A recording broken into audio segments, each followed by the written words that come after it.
This is Where We Live from Connecticut Public Radio. I'm Catherine Shen. When you hear the word divination, what comes to mind? Only 13% of adults said they consult tarot card readers, astrologers, or fortune tellers, according to a 2018 Pew Research survey. But market research shows that sales for tarot card decks and psychic services are growing. The practice of reading tarot is sometimes called cartomancy. It's the art of gleaning insights or even divination or fortune-telling by way of pulling cards. The cards field questions like, what does this month have in store for me? How can I manage stress at work? And according to Pew, quite commonly, what's next in romance?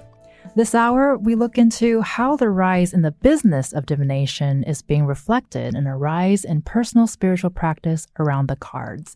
Where We Live producer and resident tarot card reader Katie Pellico will be taking us through this topic with experts. But first, she joins me in studio to talk about how she first got started with tarot. Katie, welcome to the show. Thank you for having me. Weird to be on this side. I was just going to say, tables have turned for this conversation. So let's just jump straight to it. So how did you get into tarot? Pretty casually at first. I got my first deck from a friend. Just after college. I abided by there's a kind of a belief that you should have your deck gifted to you, although that's kind of been done away with in recent years. I've bought my own decks since then. But yeah, it was pretty informal and kind of communal. My process I would just read with friends. We would kind of learn, or I was learning with them, kind of poring over books, interpreting the symbols, learning the stories of the cards and how they speak to one another depending on where they're placed. I became more intentional about it in recent years. So I definitely want to talk more about the stories behind the cards, or if you have a favorite one. But how often do you read for yourself or for others? So I read almost every day for myself. I try to pull 3 cards. And the symbols all kind of like meet one another and speak to each other and characterize the mood of the day or, what's to come. I generally don't ask a question. I just kind of let the symbols simmer. I'll leave them out or I'll take a picture of them and revisit it throughout the day. But I've been refining the practice of doing it for other people, especially people who I don't know, have never met before, or who don't have, who have pointed questions for me. I've taken some classes with readers to try to do better at fielding more pointed questions. One class I took really sticks out. The woman I took it with, her name is Courtney Weber. She honed her skills fielding like really pointed questions about when might this happen, and she was trying to teach us how to interpret even like days or months out of the cards. So yeah, I think that was the point I realized I'm not quite there yet. I don't know if I can answer questions that quantitatively, but it just goes to show that everybody has a different relationship with the cards and the symbols in them. Well, I love that a lot because it's a lot more interpretive, I think, than people think. And they have these preconceptions, maybe what the cards are supposed to be when they see a picture or all of that, which I know you're going to get into with this show, which I'm very much looking forward to. But I do want to ask, because you're talking about, you learn about the storytelling behind the cards. So do you have a favorite card or deck? And does that change day to day? Yes, definitely. So first, I'll just say the decks themselves, they all follow the same kind of a rubric. They're all 78 cards in total, 22 of which are the major arcana. The rest of them are the minor arcana. So the minor arcana looks like a regular deck of cards where there are 4 suits, each of which represents a different element.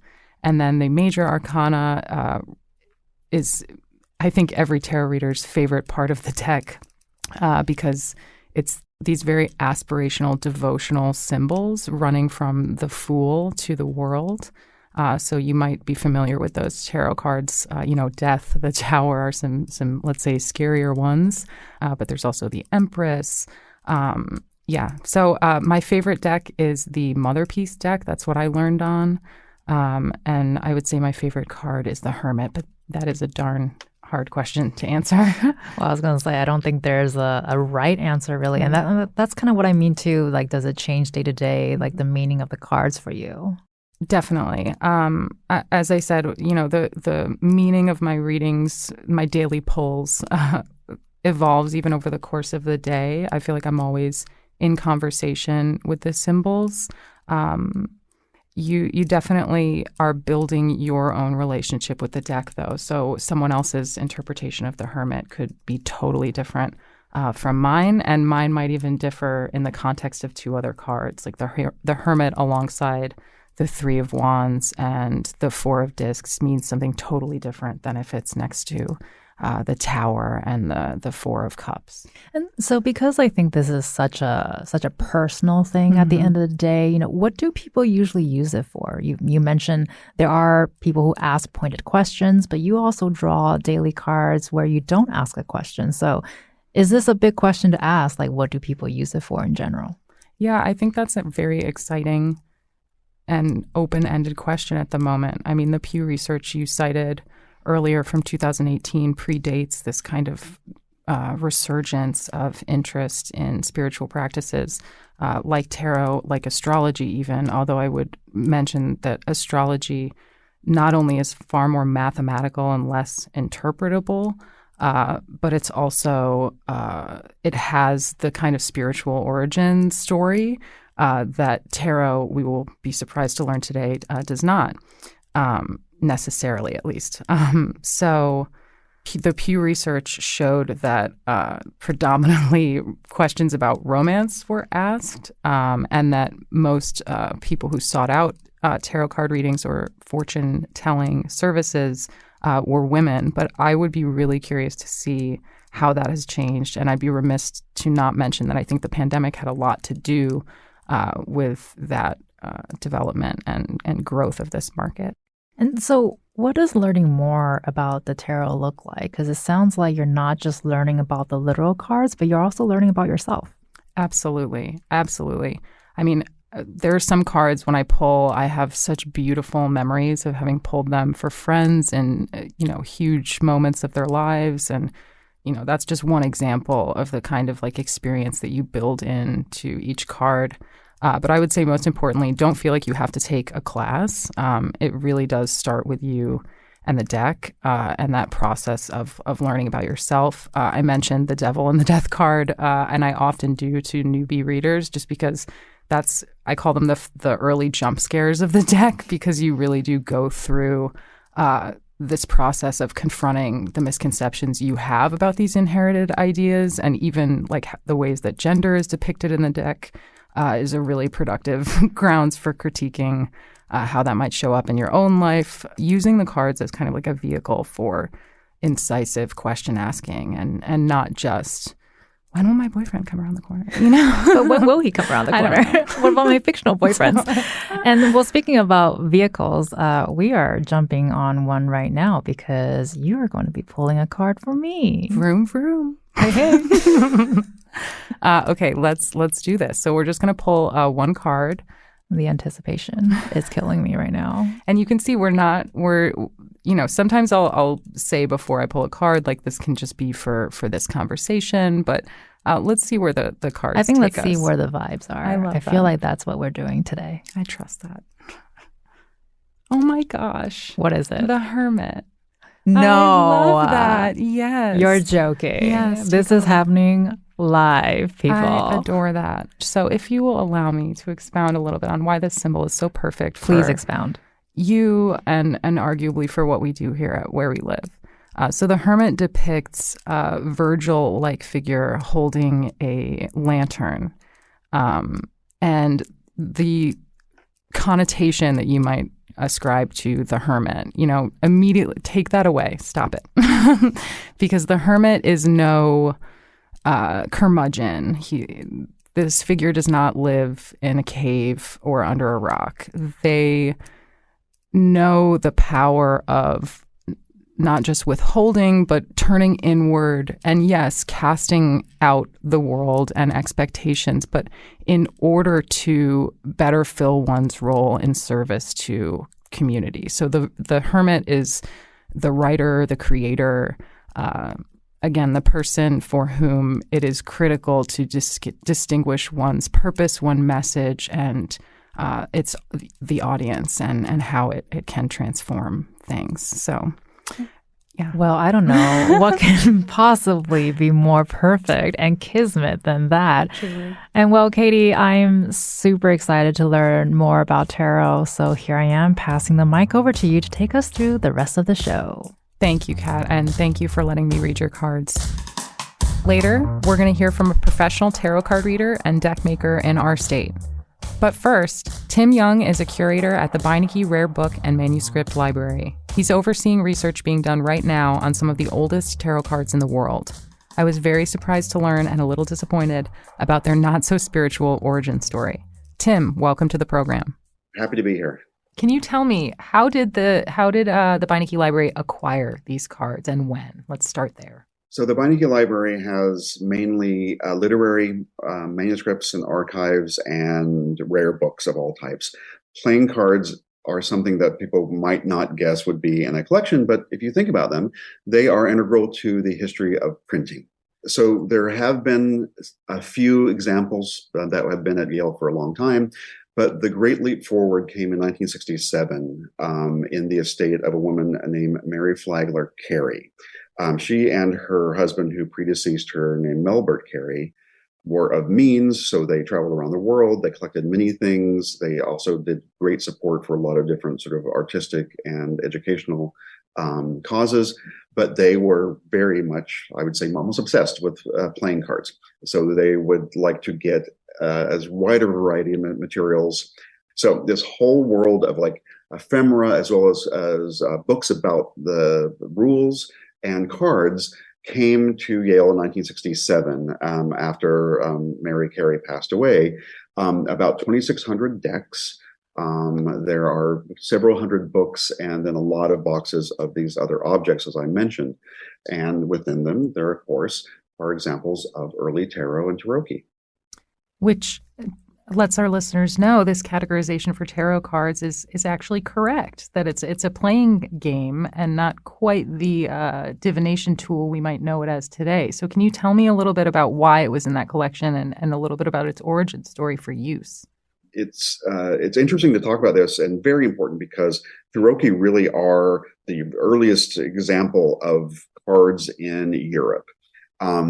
If you go back to the very, very early origins of cards, it gets kind of murky because the documentation and the bits and pieces of history that we have are scattered. But in general, cards most likely came from China through trade routes to Eastern Europe, well, we call Eastern Europe now, but then also then to North Africa, then across the Mediterranean to the Mediterranean European countries as we know them now, including the states of Italy. So basically sort of the more modern kind of like a Western appearance of cards really starts to take place in 15th century Italy, actually in the form of the game of tarot, which is the sort of the very, very earliest sort of kind of fully formed version of a game. And it is what we would categorize as a trick-taking game, so like bridge. So tarot was something that was actually played in Italy, and then it spread through different forms in France and Germany and other countries. And it basically sort of had this kind of like a development over about 200-300 years before we start to see it being used as a format for fortune telling. There's like a few historical notes that the tarot cards, as well as other card sets, were used in sort of parlor games where people would sort of like get a deck and like make up a story or sort of tell a joke about the cards and use them for conversation. But in the middle of the 18th century in France, you get a couple of sort of landmark moments where there is an encyclopedia that comes out that claims that the tarot actually came from ancient Egypt, and in fact it is divinely inspired. That was somewhat made up. Let's say that sort of just appeared in the 18th century. But then later what happens is that there's a inventive writer and teacher whose last name is Aliette, who actually writes a book around the 1780s, 1790s, which is about how to use the tarot deck to tell fortunes. So we get this book in France that says, yes, it is in fact for this use, and here are some instructions. That takes off. And then through the 19th century or early 20th century, there's by leaps and bounds, there are more types of tarot decks. There are other decks that come up that aren't necessarily actually from the tarot, but are used, again, for parlor games or for things where you might see somebody who is advertised as a fortune teller. So, but at the same time, people are very still actively playing tarot in different European countries, mainly. It's overtaken by whist and bridge as newer versions that survive. But I would say even now, if you go to certain places in Italy and France, you will find people playing a tarot type game using a traditional type of like 78 card set of tarot cards. Wow. So that's a long, short story, very short. That's amazing. And I can imagine that tarot practitioners today might be disappointed to learn that there aren't these long lost spiritual, or that there isn't rather that long lost spiritual origination point. What have you heard, Tim, as the public response? The questions we get about the playing cards is that probably 50-50. 50% of folks are just wanting to know about some type of a design ethic or where did this fit in somebody's cultural history. And then half of them are about tarot because it reigns very, very high in people's consciousness. It's in movies, it's in books, it's in even modern games that we play. But let me start by saying that it's possible for something that is very sort of tightly bound with history and has at least now 600 plus years of presence in our Western lives to have multiple existences, right? It can be a card game, and it actually can also be used for something else. Nobody has a claim that it's exclusive. You get people from two ends of the spectrum. They might actually have an argument about what might be the more pure sense of the or the most original intent.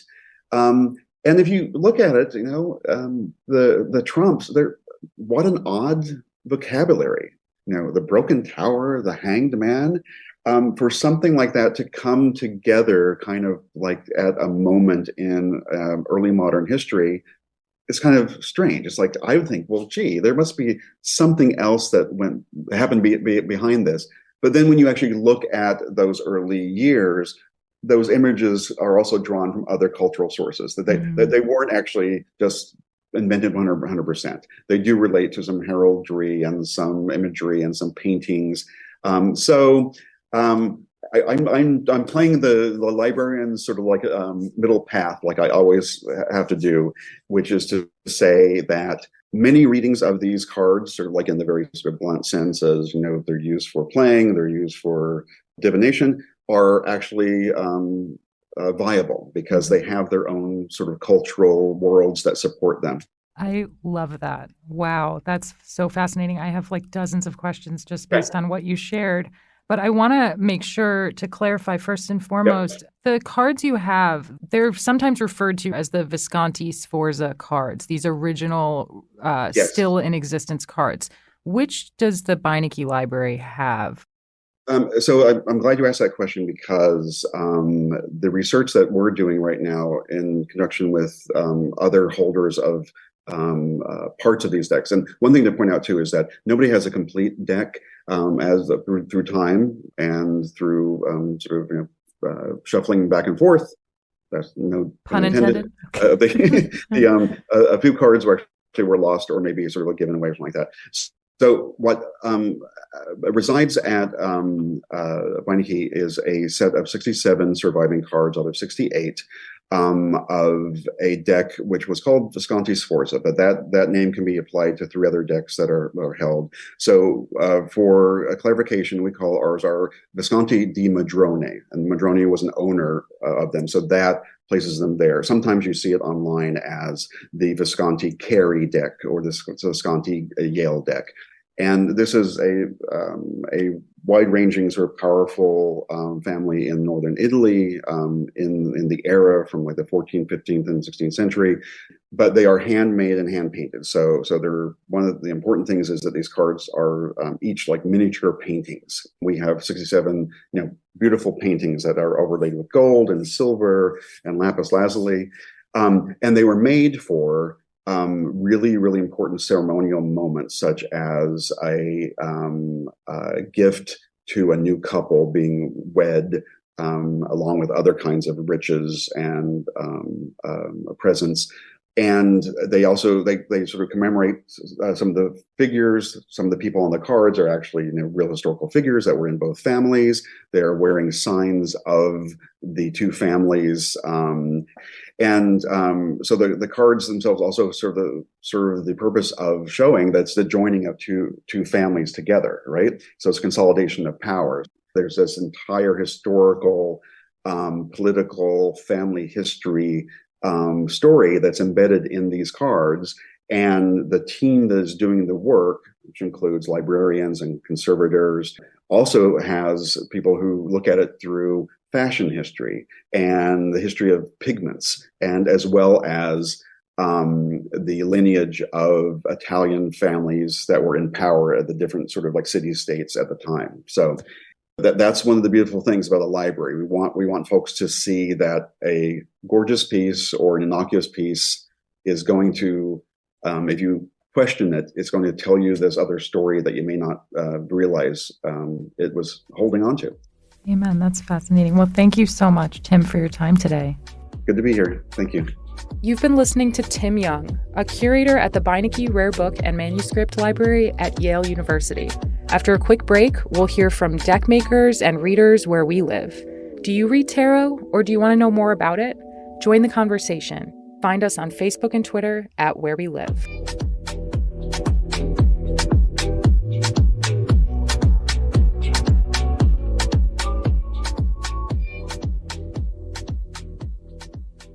This is Where We Live from Connecticut Public Radio. I'm Katie Pellico. This hour, we're hearing from tarot readers in Connecticut. Our sister talk show, Seasoned, recently visited Tea and Tarot, an herbal wellness boutique in Madison, Connecticut, where our next reader often delivers stirring readings. That conversation is linked on our website at ctpublic.org/wherewelive. Afton Williams-Jacobs, aka Monty's Tarot Child, joins us now. Afton, thank you so much for joining us. Thank you. Thank you for having me. So tell me a little bit about how you discovered tarot and developed your practice. Yes. So it all really initially started with my cousin, Heather. She's the owner of Tea and Tarot here in Madison, Connecticut. She gave me my first tarot deck. And I didn't understand the impact of her giving me the deck. I really didn't know what to do with it. And my curiosity hadn't necessarily been piqued to dig deeper because I knew that it was probably a whole process that I was completely unfamiliar with. So it took me some time. She gave me my first tarot deck in 2018, I believe. And it wasn't until 2020 when I actually started practicing tarot. It started off with me being very interested in YouTube tarot videos where you can pick your own pile and hear a divine message. And then from there on out, I've loved everything about divination and the occult and things of that nature. Yeah. Wonderful. And tell me a little bit, because you mentioned the word divination, and I'm just curious, as you kind of met the deck, so to speak, and developed your practice, how did you think about, how the deck might be used, and what, if it's to be used for fortune casting, what does that look like? I do. I love the term divination because it is a simple enough term for people to understand that there is a connection between you and the divine, and that is the source that we all work with. But I look at divination as a type of storytelling. You have these characters through the tarot that help you to depict a story. And it is a story that oftentimes is very similar to what it is that the reader is presenting to the person receiving the reading. And it resonates with people, especially when you can pull from real life experiences and have it resonate to them in a way that they haven't seen typically. So I love to look at divination as like storytelling, and helping people to piece together the parts that they feel like they're missing of the story. For our listeners who may not be familiar with what a tarot deck looks like, what are some of those stories? How is the deck structured? And yeah, how did you kind of build an awareness of what each of those 78 cards are? Yes. So when learning tarot, I thought that I had to learn the exact meaning of each card. And really, I think each card just brings its own essence. Knowing these things, knowing more so about the elements, and also a little bit of numerology as well, helps to just put like it's all the pieces, all the symbolisms that you can find within the spread that is in front of you, and connecting it again back to that storytelling piece. So if you have all cups cards, you know that right now your relationships and your emotions are things that are in question right now. Or again, if you have all pentacles, you know that maybe it's your career that you're looking into or starting a new business or something like that.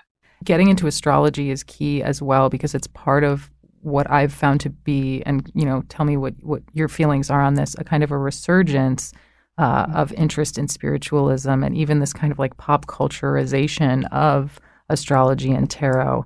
What's your perspective on that? I think that there is a huge difference between distraction and devotion. And I myself have waned in between that in regards to like when I first started with tarot and like really looking for self-improvement and self-guidance and like, oh, I only have this life and I have to get it absolutely correct. And I think as I have gone through this and, as I've helped other people and received divine messages from other people as well, it's not a rat race. So when it comes to the spiritualism and spirituality becoming trendy, I feel like, first of all, you have to find what works for you. So my way is not going to be replicated or be the best way. Like my approach to giving someone a reading may not always resonate with everyone. So that has a large part to do with energy and what someone is looking for. But I think that spirituality is such a gift. It is such a gift to be able to be reminded, to be present. And I think that, there should be an intention that one is seeking in order to be connected deeply, and not because you want, just because you want your life to be better, or you feel like certain, like spirituality will bring certain things to make your life better. It's really about the reminder of your human experience and that you're alive, and really uncovering what that looks like outside of trends. How would you, as we're talking about the kind of popularization of these practices and why that may be a good thing, what has your experience been of the community specifically in Connecticut where it concerns tarot or even astrology and spiritualism more generally? I have found the biggest spiritual community actually within Madison, Connecticut, within my cousin's shop. And of course, I will boast about her. I will boast about what she has created because it is amazing. To be Black owned, to be woman led, to be queer led. I'm astoundedly proud of her. And I feel like the community that she has gathered around her, just based on her energy and based on what she's wanted to provide, it has blessed me in so many different ways. When I was taking my practice more seriously, the best thing that I ever did was to, yes, join within the community that I found there with her, and really grow a strong confidence in my gifts and my abilities. So tell me a little bit about your practice, Afton, and specifically because we talked about this a little bit, but how would you differentiate, if at all, your practice reading for yourself versus reading for clients? I feel like the longest, my wife she has been my muse. She has been the person I've been able to really test my intuition with. Because for the longest time, I would pull cards for myself and then I'm like, I don't even know what this means. Like, I don't know what the cards are telling me. It was more so of that like aimless, like, oh, I gave her a reading, so now I should give myself one too. And I felt like it was harder for me to zoom out of my own perspective and see what it was that I was possibly subconsciously asking. So I feel like I've come a long way giving myself readings and like really sitting down and saying, how do I feel like these cards are applying to me? Or what have I not been willing to see that the cards are willing to show me? And for other people, I feel like I have grown also in my confidence, just overall, trusting my intuition and knowing that one way or another, what I was supposed to do was done, and kind of just like leaving it at the table and not bringing it back with me to pick apart and say, well, maybe I should have said this way, or maybe if I would have rephrased it a different way, it would have resonated more and I would have seen more of a reaction. Kind of just like having to pull my energy back to myself and ground myself. And I've gotten a lot better at that, I think. Speaking from experience here, getting a reading from you, you do this beautiful weaving of tarot with oracle decks, which our listeners might not know the difference between those two. So can you, an expert, Afton, tell us about that difference? Absolutely. I feel like some people may disagree with me, but I feel like Oracle has the opportunity to give you a much richer and deeper experience of your reading. I think tarot helps you to target in what areas are we looking into your life today.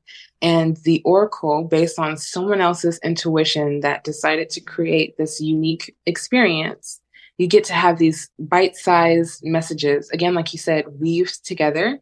It's almost I'm a foodie, so it's almost like receiving a course of a meal where you get to try all these different things, and it makes an experience that is specifically for that person. Because I've given a numerous amount of readings, and none of the cards, I can never say, oh, this spread is exactly like the one that I did 2 weeks ago, last month, a day ago, because everyone's message is different and they need to hear it in a different way. So I feel like the Oracle just adds a touch of personalization and specification as well. Mm-hmm. So tell me, if there are listeners right now whose interests are piqued, that they want to get involved, get their own deck or a book about tarot, what are your recommendations for people who want to dip a toe? Okay. One Rider-Waite-Smith tarot deck, because the original imagery will allow you to be able to read any other tarot deck's imagery, even if it takes you some time to study those, more modern takes on tarot. If you start with the basics, and I mean the very basics, that will get you very far in reading tarot. For the Oracle, I believe you can't go wrong. Something with words. The more words for you, the better. I like to do crystal oracle decks. I like to do astrology oracle decks. But when you have more words, I think it gives you more clarity in all ways, unless you are more so of a visual representation. And then you take it from there. And I understand you're crafting your own oracle deck or beginning that process. Can you give us a little teaser or a glimpse of what that looks like?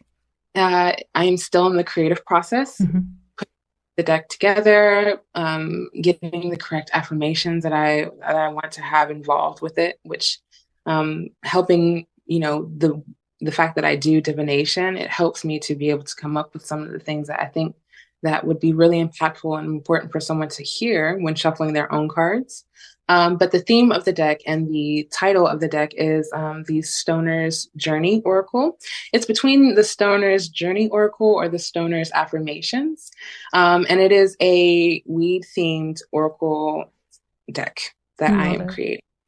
Amazing. Okay, well, you'll have to keep us posted on that for sure. Absolutely. Okay, I'm going to squeeze in one more question for you, Afton, if I can. How do you deal with or even characterize the skepticism you have encountered or even nervousness around? I mean, I'm sure that's more common for people who are getting readings, not knowing what to expect. But how would you characterize either skepticism or people being endeared despite their own fears towards tarot? Well, first, fear is a natural thing. There are are so many unknown factors in this world. And I think we all just try to cover or mask our fear with many other different forms of like hate, and, judgment and looking down on things because we don't understand. But I can say the only way that you will ever know, the only way that you can ever debunk something is through experiencing it. And the famous saying of do it scared anyway, and be afraid, sit down with those fears and say, why have I kept myself from, experiencing God in a different way, especially if it comes to religion and it comes to these boundaries that religion can carry sometimes. It's, questioning those and looking to see how you can intertwine your religion with a new way of connecting with that source for yourself. I love that so much. Thank you so much, Afton, for your time today. Thank you so much for inviting me. This was amazing. You've been hearing from Afton Williams Jacobs, aka Monty's Tarot Child. You can find out more information about Afton and how to book a reading on our website at ctpublic.org/wherewelive. Coming up, Chelsea Granger is a multidisciplinary artist who co-created an herbology-inspired deck. She joins us after a quick break. You can join the conversation too. Find us on Facebook and Twitter at Where We Live.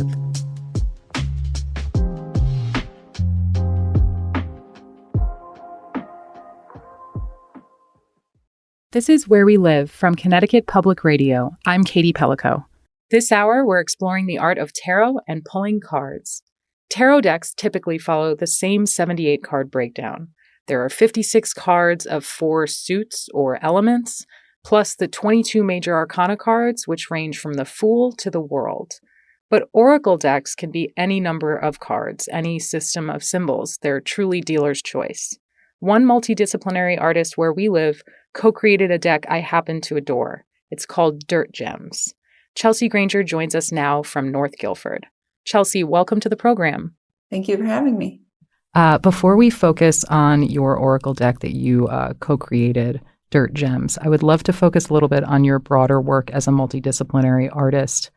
Your work is really focused on celebrating life and processing death and grief. Can you talk to me a little bit about your artist statement, I suppose, and how you developed this? Sure. Yeah. I have been making art since I was a little kid, and it's been the main part of my life for as long as I can remember. But there definitely was a turn in my art making practice after one of my dear friends. I was 32 and she was 32 when she died. And then a little while after that, my mom died suddenly, my mom, Suzanne. And that sort of sent a shock through my life and through my system. And I think on the coming to the other side of that, moving through grief, my work really started to focus on death and grief. Mm-hmm.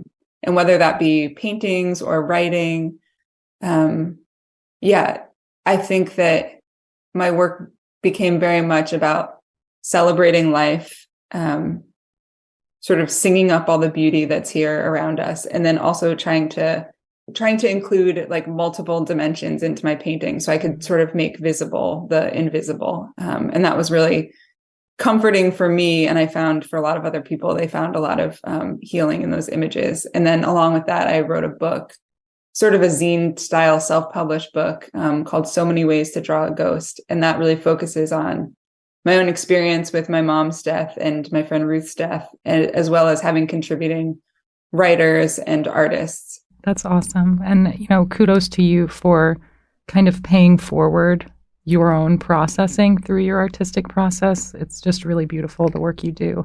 And transitioning here into the kind of focus of this show, which is unpacking what we mean when we say divination around tarot and oracle deck use in our state. How did you get into either oracle decks? I understand you read tarot a smidgen. How did that all kind of unfold and lead you to co-creating Dirt Gems? Yeah, I'd say I definitely only read for myself and pretty minimally. Mm-hmm. And that my answer for that ties right back into the last answer, which is that when I was in like the deepest part of grief around my mom's death, I did a residency somewhere, and at the residency, they had an oracle deck, and just like grasping at anything to help me feel better. I started picking cards and was just blown away by this experience of having beautiful imagery, shuffling through this deck, having a beautiful image, and then having writing from the person who had made it that sort of spoke.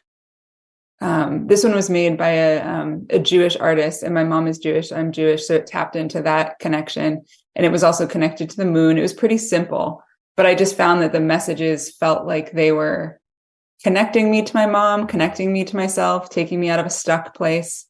I don't think that I fully understand what was happening, but it felt really special. How would you distinguish? I mean, we know that tarot decks follow this kind of rote formula with the major arcana cards and the 4 suits. How do you distinguish tarot from oracle decks, if at all, in your use of them or in general? Yeah, I mean, I think tarot has such a beautiful, rich history. And I'm not an expert at all on tarot. I'll just say that up front. I feel like I more like play around with it, where it feels special in these small ways. So I don't have a good grasp on the history. But I would say an oracle deck is sort of, it can be rooted in anything it wants. It's not tied to a certain history or certain parameters or structure. So you just sort of get to make it up instead of being connected to a different lineage. And being freed up in creating an oracle deck, tell me a little bit about where plants and herbology come in, because this deck is just stunning. I mean, I have it right next to me here. The illustrations are beautiful, but we have things like licorice, mugwort, gumweed, dogwood, echinacea.